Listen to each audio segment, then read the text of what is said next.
Que a graça e a paz do Senhor Jesus repousem sobre cada um de nós. Queridos amigos e irmãos da Igreja Batista em Vilas Boas, é uma alegria estar novamente com todos para juntos cultuarmos ao Senhor. Este vídeo é para uma quinta-feira, culto, no lugar do nosso culto de oração.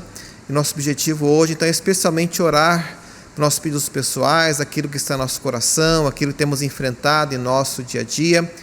Infelizmente não podemos estar juntos fisicamente, mas estamos juntos espiritualmente, estamos juntos no Senhor, fazemos parte de um único corpo, o corpo de Cristo.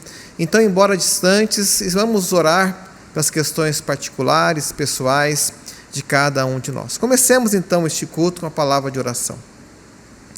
Meu Deus amado, obrigado pela graça do Senhor em nossa vida, obrigado por Jesus Cristo, o Filho de Deus, que morreu numa cruz em nosso lugar, derramando sangue precioso que nos purifica de todos os nossos pecados. Obrigado pelo dom do Espírito Santo que recebemos pela fé em Cristo Jesus. Obrigado pela comunhão que temos no Senhor, pelo agir do Teu Espírito, pela intermediação de Jesus Cristo. E aqui estamos, Pai, neste culto para primeiramente adorar ao Senhor, porque o Senhor nos salvou. E aqui também estamos, Pai, de maneira especial, para depositar perante o Senhor a nossa luta, a nossa condição, a nossa dificuldade.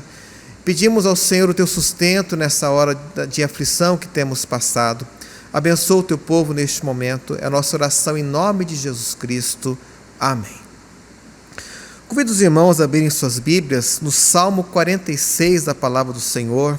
Salmo 46, lerei neste momento e peço que, se possível, você que nos acompanha, também abra sua Bíblia neste salmo para que faça também a sua leitura particular.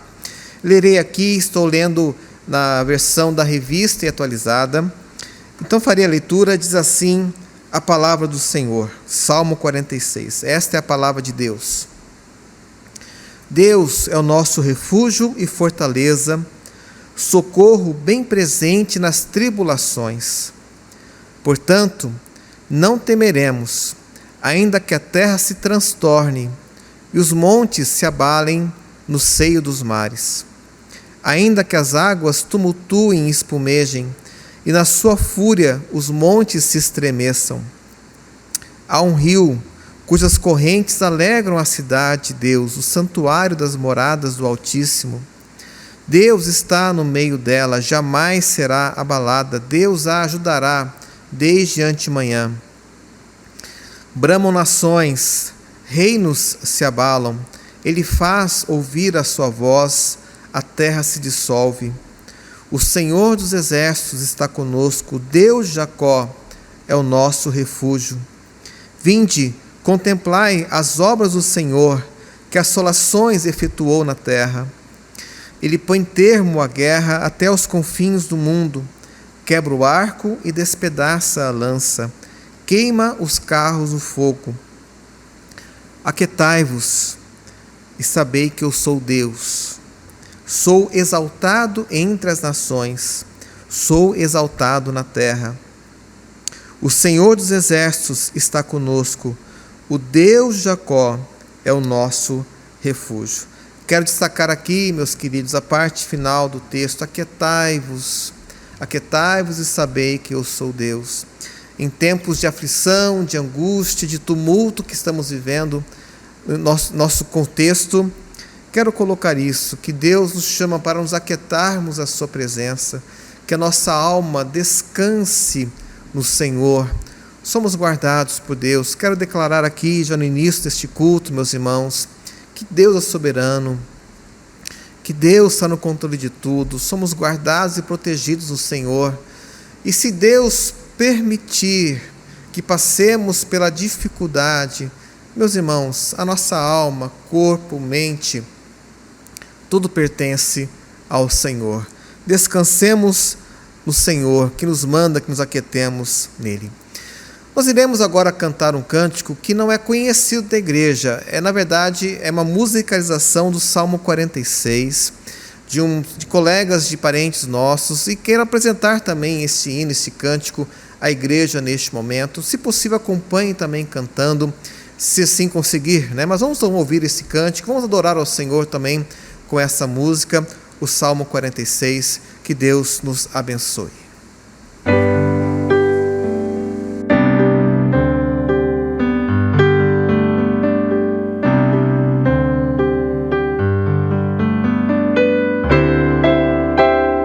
Deus é o nosso refúgio e fortaleza, socorro bem presente na angústia, pelo que não temeremos, ainda que a terra se mude e os montes se transportem para os mares. Aquietai-vos e sabei que eu sou Deus. Serei exaltado entre as nações, serei exaltado sobre a terra. O Senhor está conosco. O Senhor está conosco. Deus é o nosso refúgio e fortaleza, socorro bem presente na angústia, pelo que não temeremos, ainda que a terra se mude e os montes se transportem para os mares. Aquietai-vos e sabei que eu sou Deus. Serei exaltado entre as nações, serei exaltado sobre a terra. O Senhor está conosco. O Senhor está conosco.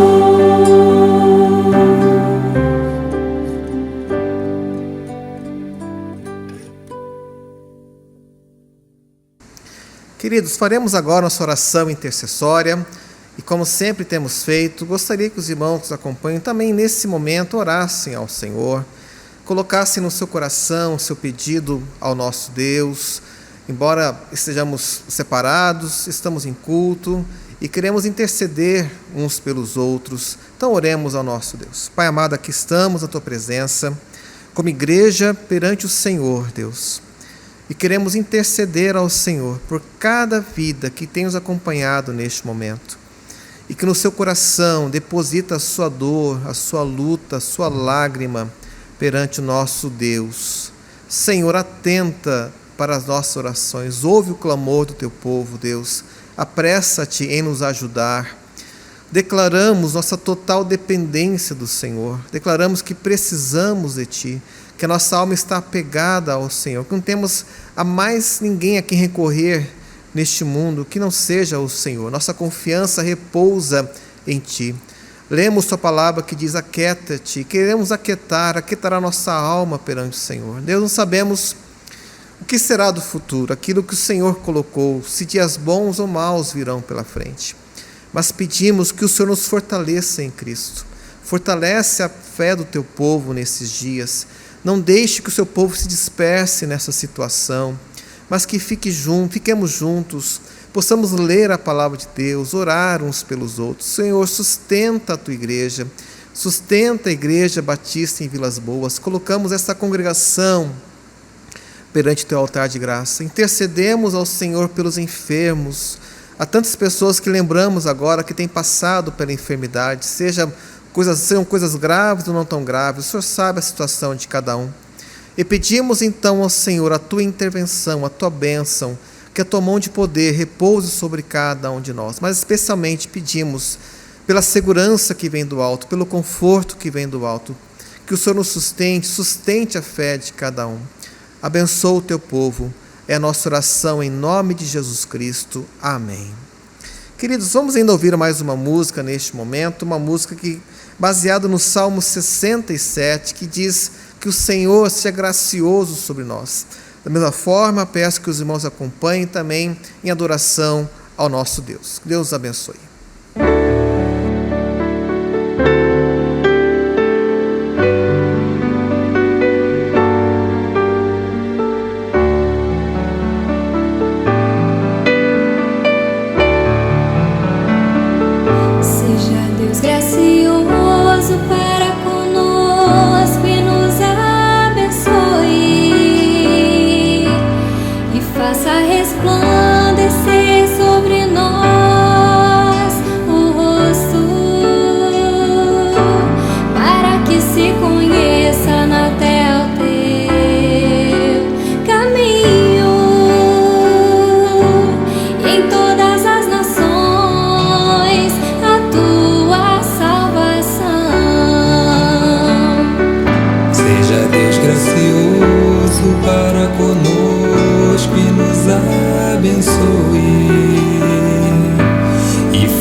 Resplandecer sobre nós o rosto, para que se conheça na terra o teu caminho, e em todas as nações a tua salvação. A terra deu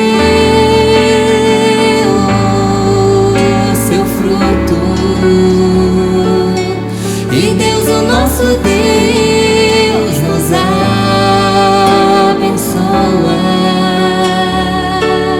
Seja Deus gracioso para conosco e faça resplandecer sobre nós o rosto.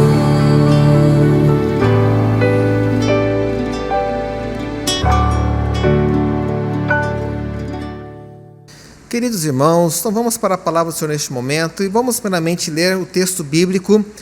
Nosso texto de hoje, Isaías capítulo 20. Leremos o capítulo inteiro, são apenas 6 versículos da palavra do Senhor. Os irmãos nem sabem, temos também pregado sobre o livro do profeta Isaías em sequência.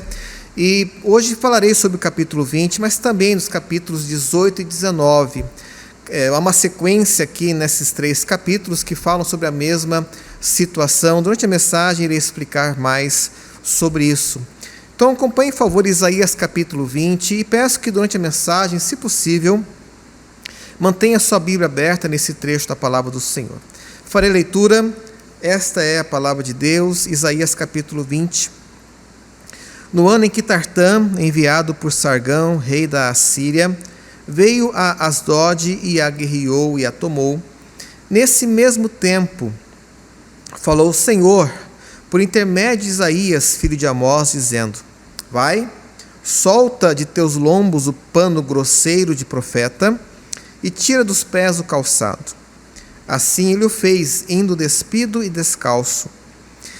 Então disse o Senhor: Assim como Isaías, meu servo, andou 3 anos despido e descalço, por sinal e prodígio contra o Egito e contra a Etiópia, assim o rei da Síria levará os presos do Egito e os exilados da Etiópia, tantos moços como velhos, despidos e descalços, descobertos, para a vergonha do Egito.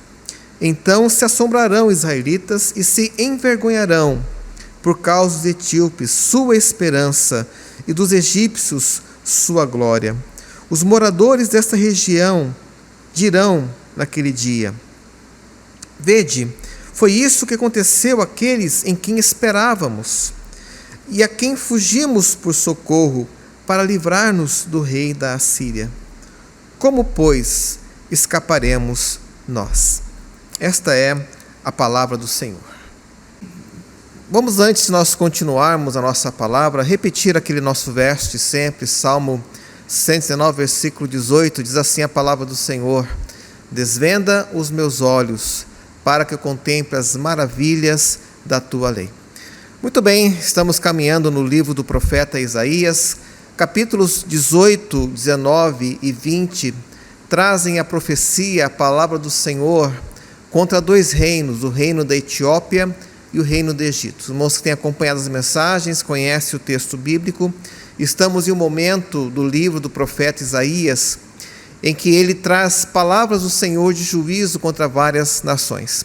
Então estamos aqui, capítulo 18 fala sobre Etiópia, capítulo 19 sobre Egito. E no capítulo 20 nós temos então o final da profecia da palavra de Deus contra essas duas nações. Lemos capítulo 20 de Isaías, mas quero citar ainda alguns versículos que estão no capítulo 18 e 19. Então nós temos o capítulo 20, e a palavra que temos no capítulo 20 é Deus falando para a nação de Israel: olha, vocês não devem confiar na Etiópia e no Egito como segurança para vocês. Lembremos que naquele momento pairava uma grande ameaça sobre Israel, e não somente sobre Israel, mas também sobre as nações vizinhas ali. É que a Assíria, uma grande nação do norte, uma nação poderosa, estava invadindo as nações ali naquele local e as subjugava e as destruía, algumas até de maneira completa. Então essa ameaça sempre pairava sobre Israel, sobre as nações que estavam ali ao redor. E diz o texto bíblico que Deus usava a Assíria como instrumento de julgamento, de juízo do Senhor sobre aquelas nações. Então foi assim, e a palavra de Deus aqui, capítulo 20, Isaías, Deus fala por meio do profeta: Israel, não confiem na Etiópia e no Egito, não coloque a confiança de vocês sobre essas nações, porque essas nações, tanto a Etiópia como o Egito, seriam então invadidas, seriam destruídas pelo exército assírio. Veja que fala aqui o texto bíblico. Vamos para o versículo 5 do capítulo 20. Versículo 4: Assim o rei da Síria levará os presos do Egito e os exilados da Etiópia, tanto os moços como velhos, despidos e descalços e descobertos para a vergonha do Egito. Então se assombrarão os israelitas e se envergonharão, por causa dos etíopes sua esperança e dos egípcios sua glória. Olha o texto novamente, meus queridos. Então Israel iria se envergonhar, porque tinha colocado a sua confiança no Egito e na Etiópia. Aquelas duas nações então seriam invadidas pela Assíria. E minha palavra neste culto, nessa mensagem, tem o seguinte tema: em quem confiamos? Em quem confiamos? Israel, naquele momento, foi repreendido pelo Senhor, a nação de Israel foi repreendida pelo Senhor, porque estava colocando a sua confiança não em Deus, mas em nações humanas, que seriam invadidas e também seriam então destruídas. Eu quero dividir essa mensagem em três partes. Temos a repreensão, temos o juízo e temos então a salvação. Vamos para a primeira parte do texto, a repreensão contra Israel. O texto começa com uma ordem de Deus a Isaías, uma ordem que para nós é estranha. Ele fala para Isaías, no capítulo 20, Isaías vai, tira a sua roupa, o pano grosseiro de profeta, tira os pés do calçado e ande assim. E fala o texto bíblico, o final do versículo 2, que Isaías assim o fez e andou despido e calçado. Então, descalço. E diz o verso 3, então diz o Senhor: assim como Isaías, meu servo, andou 3 anos despido e descalço, por sinal e prodígio contra o Egito e contra a Etiópia, também assim Deus faria com aquelas nações. Aquele ato profético de Isaías era um exemplo, uma figura do que iria acontecer com o Egito e com a Etiópia. Eles seriam exilados pela Síria de maneira vergonhosa. Na verdade, quando o texto bíblico fala que Isaías andou cerca de 3 anos assim, talvez não 3 anos completos, mas um período de 3 anos, alguns meses, 14 meses, 15 meses, não 3 anos de maneira completa. E também estar despido, talvez não totalmente despido. Então, indicações nós temos aqui no texto a respeito disso. Mas, de qualquer forma, era uma situação vergonhosa, um ato profético, uma figura que Deus utilizou para dizer que as nações do Egito e da Etiópia. Então seriam envergonhadas. Por isso, Israel não deveria colocar a sua confiança naquelas nações. Se Israel assim fizesse, Israel também seria envergonhado. O final, versículo 6, claramente faz isso. Os moradores dessa região dirão naquele dia: vede, foi isso que aconteceu àqueles em quem esperávamos e a quem fugimos por socorro para livrar-nos do rei da Assíria, como, pois, escaparemos nós? Então Israel entendeu que não deveriam colocar a sua confiança naquelas nações. Deixe-me aplicar, meus queridos, para o tempo de hoje em que nós vivemos. Vivemos tempos difíceis, sabido por todos. A doença tem chegado à nossa nação, não somente à nossa nação, mas a várias nações deste mundo. E hoje vivemos um falso dilema.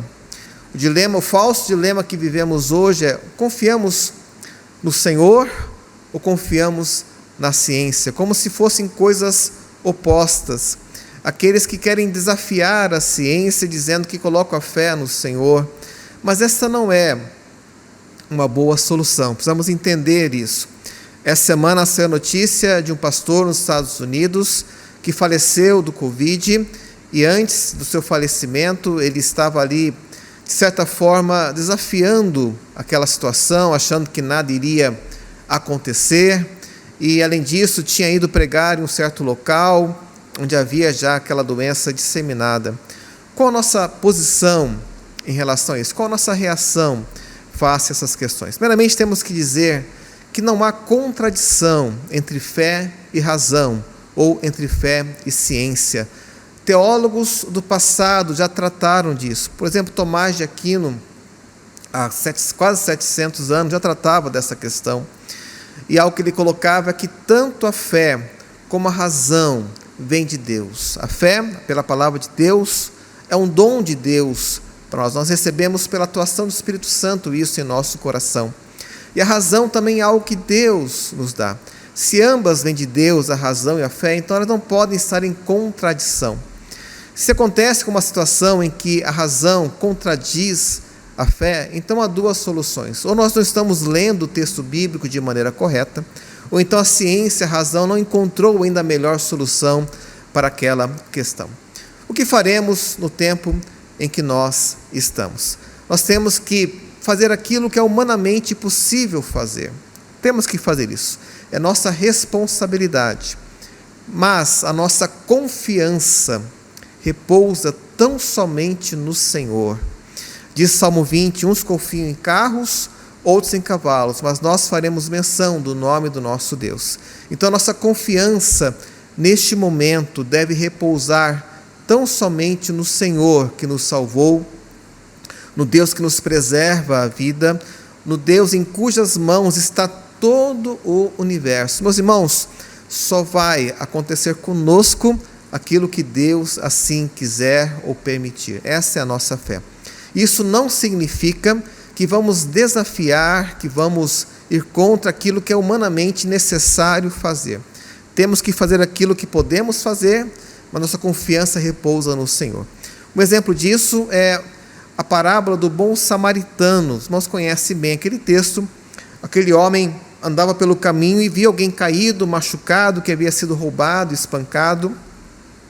Então aquele samaritano pega aquele homem, cuida dele, passa ali os remédios que ele tinha a seu dispor, que era o óleo e o vinho, o leva para a estalagem, que era um local de abrigo, de cuidado, paga para que aquele homem fosse cuidado, então prossegue o seu caminho, prometendo que voltaria para revê-lo. É um exemplo de amor, de fazer aquilo que é humanamente possível fazer em certas situações. Então entendamos essa questão. Nossa confiança está no Senhor, mas nós temos que fazer aquilo que é humanamente possível fazer em nosso contexto, em nosso tempo.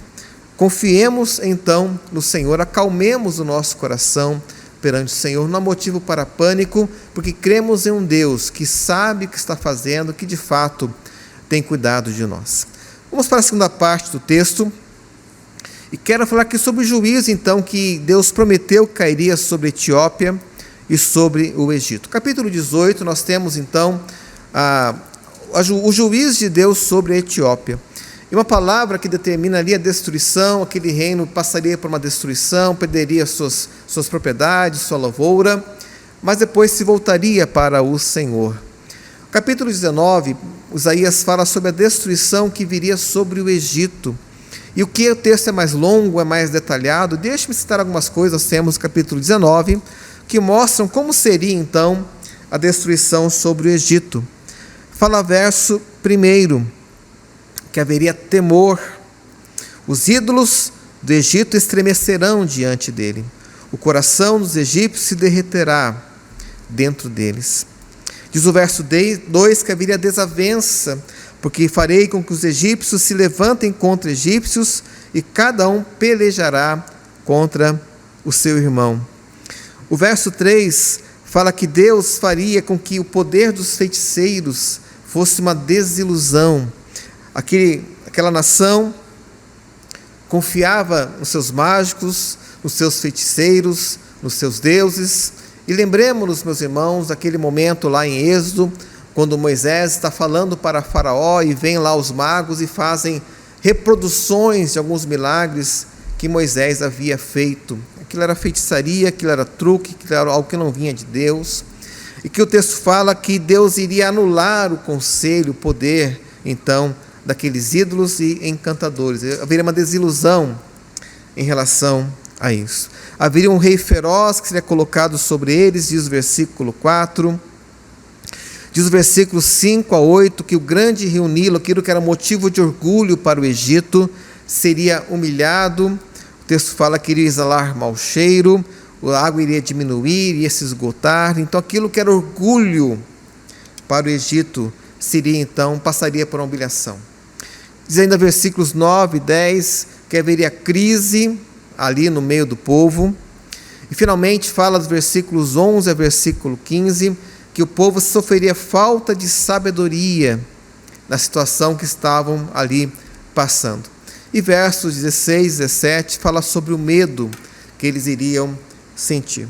Veja que fala o versículo 16: naquele dia os egípcios serão como mulheres, tremerão e temerão ao levantar-se da mão do Senhor dos exércitos, e ele agitará contra eles.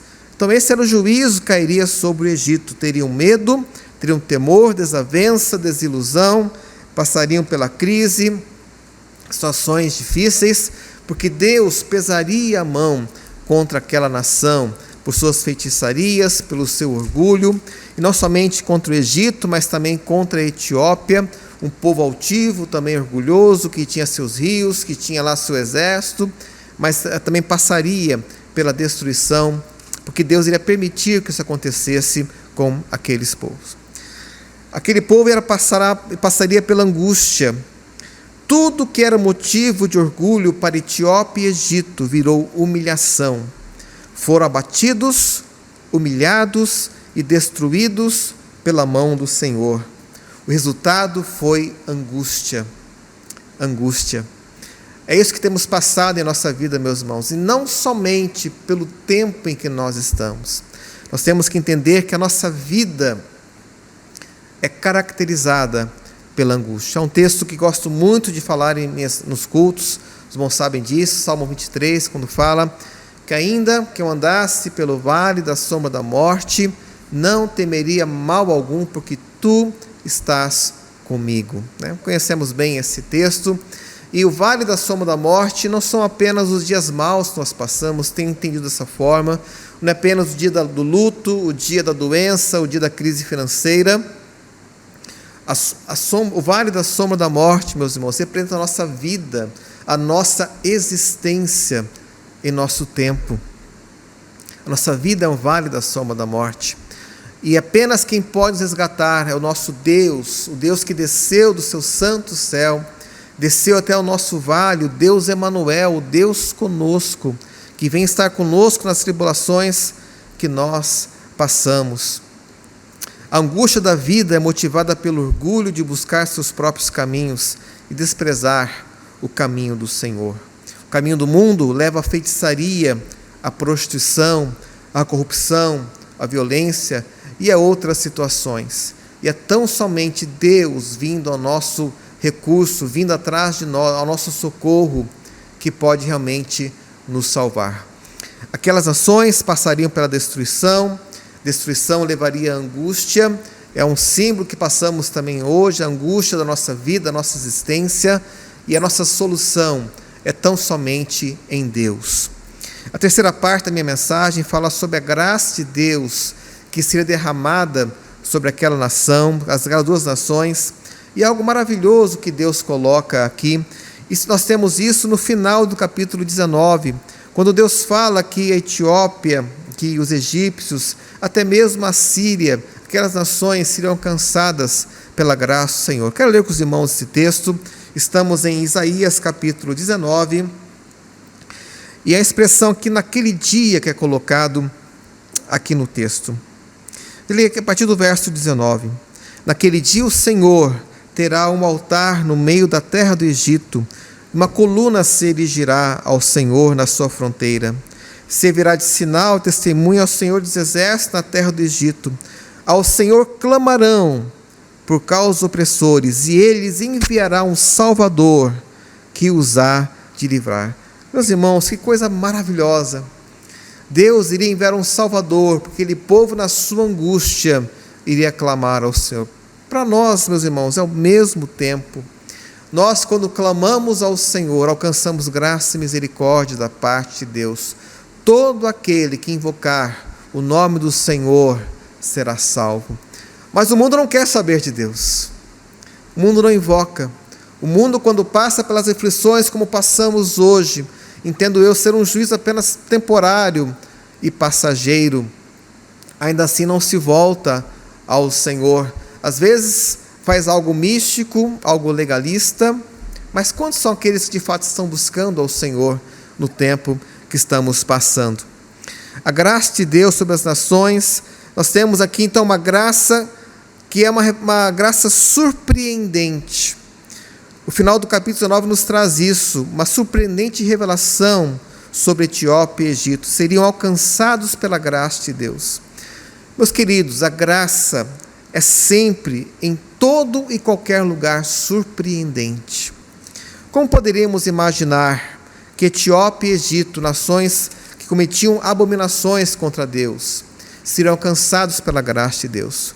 Como entender que a própria Assíria, aqui no final do capítulo 9 nós temos também isso, também seria alcançado pela graça de Deus? Apóstolo Pedro afirma em sua primeira carta que a graça é multiforme, ela vem de formas diferentes. Por definição, graça é imerecida. E é isso que temos no final do capítulo 19. A expressão naquele dia refere-se então quando o Senhor alcançar aquela nação com a sua graça maravilhosa. O verso 21 nos diz assim, que o Senhor se dará a conhecer ao Egito. Oh, meus irmãos, isso é graça. Notem, o Senhor se dará a conhecer. Não é o Egito que está pela sua própria força, pelos seus próprios méritos, conseguindo algo de Deus para ser alcançado. Não é isso. O Senhor se dará a conhecer aquelas nações. Foi a mesma coisa conosco. O Senhor quis se revelar a nós. Ele abriu nossos olhos. Nós podemos conhecer, então, o nosso grande Deus. Conhecerão o Senhor, sim, naquele dia. Eles o adorarão. E a consequência dessa graça que chegou aos egípcios é a adoração. Como Deus é maravilhoso, deixando ser conhecido por pessoas abomináveis. O resultado, então, disso é adoração. Nós temos ainda no versículo 22, algo maravilhoso que Deus coloca aqui para aquela nação. Ferirá o Senhor os egípcios, ferirá, mas os curará. Converter-se-ão ao Senhor, e eles atenderá às orações e os curará. Queridos, que graça maravilhosa. Entendamos o que acontece aqui. Note que o juízo veio, mas junto com o juízo veio a misericórdia de Deus. O Senhor iria ferir aquela nação, mas também levaria cura. Notem isso, que as duas coisas de certa forma estão juntas. Parece que dentro do juízo vem a cura junto. E muitas vezes, meus queridos, aquilo que Deus faz de repreensão para nós tem por objetivo nos curar. Às vezes Deus permite que passemos por lutas difíceis na vida para que sejamos curados pelo Senhor. Talvez o momento de hoje tenha sido visto por muitos como tempo de juízo, mas quero afirmar que hoje é um tempo de misericórdia, hoje é um tempo de buscar a face do Senhor, hoje é tempo de Deus trazer cura para aqueles que de fato se arrependerem dos seus pecados e buscarem ao Senhor de todo o coração. Assim como Deus derramou graça sobre a Etiópia, sobre o Egito e sobre a Síria, daqui a pouquinho iremos ver o final do texto aqui, que também fala sobre essa graça aos assírios. Assim como Deus fez isso, Ele faz conosco hoje. Aqui, na palavra que Deus dá aos egípcios, era um fato que realmente iria acontecer. Em nosso tempo, Deus nos convida, nos chama, Deus apela a nós para que possamos nos reconciliar com Ele. Diz Paulo em 2 Coríntios capítulo 5, que Deus lá na cruz reconciliou o mundo consigo mesmo por meio de Jesus Cristo. Então Paulo continua e ele faz um apelo à humanidade: reconciliem-se agora com Deus. Aquilo que Deus falou ali ao Egito, à Etiópia, também vale para nós nesse sentido, entendendo que Deus nos chama agora para o arrependimento. Deus quer que nós nos voltemos a Ele. E quero dizer que o tempo de hoje é tempo de misericórdia de Deus. Deus está dizendo à humanidade que os dias estão chegando e temos que nos voltar ao Senhor. Essa é a graça de Deus. Os irmãos sabem que tenho pregado sobre o amor de Deus e creio realmente que o amor de Deus está tão somente em Jesus Cristo e em mais ninguém. É só dessa forma que Deus nos ama, em Cristo. Isso quer dizer que Deus chama as pessoas para virem a Cristo e serem então salvas, e se arrependam e sejam salvas. Deixe-me ir para o final do capítulo 19, aqui que nós temos, e finalmente fala versículo 23, naquele dia, novamente, dia da graça, haverá estrada do Egito até a Síria, os assírios irão ao Egito e os egípcios à Síria, e os egípcios adorarão com os assírios. Isso era uma loucura naquele tempo, eram nações inimigas. O Egito estava em luta, em guerra contra os assírios, Israel ali no meio. Naquele dia, Israel será o terceiro com os egípcios e os assírios, uma bênção no meio da terra, porque o Senhor dos exércitos os abençoará, dizendo: bendito seja o Egito, meu povo, e a Síria, obra das minhas mãos, Israel, minha herança. Você vivesse naquele tempo do profeta Isaías e ouvisse essa profecia, você diria: olha, Isaías, você está maluco, porque a Síria luta contra Israel e luta contra o Egito. Egito já nos escravizou, confiamos nele, mas serão destruídos. Como isso pode acontecer?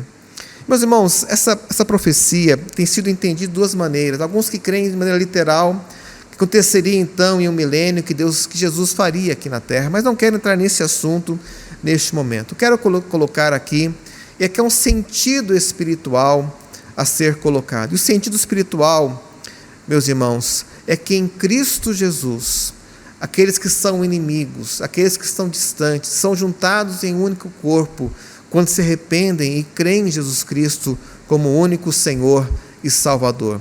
Ele é o nosso Deus. Em Cristo Jesus, nós podemos nos juntar. Em Cristo Jesus há a comunhão do Espírito em nosso meio. É em Cristo Jesus que, de fato, essa profecia de povos inimigos estarem juntos, servindo ao Senhor, sendo bênção no meio da terra, de fato pode acontecer. Paulo fala lá em Efésios que os gentios e os judeus, que eram inimigos, estão juntos em Cristo.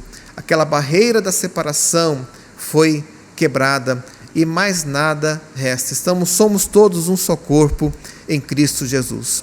E para terminar a palavra, quero ler aqui Gálatas capítulo 3, versículos 26 a 28, também um texto conhecido da palavra do Senhor.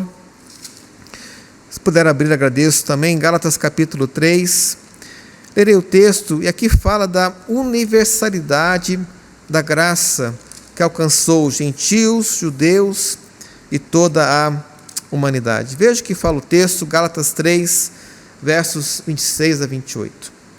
Pois todos vós sois filhos de Deus, mediante a fé em Cristo Jesus. Porque todos quantos fostes batizados em Cristo, de Cristo vos revestistes. Tessarte, não pode haver judeu, nem grego, nem escravo, nem liberto, nem homem, nem mulher, porque todos vós sois um em Cristo Jesus. Termino perguntando: você já faz parte do corpo de Cristo? Já está salvo pelo Senhor Jesus? Que as palavras que tenham sido colocadas possam entrar no seu coração, meu querido amigo, e que produzam fruto para a vida eterna. Que Deus abençoe em nome de Jesus.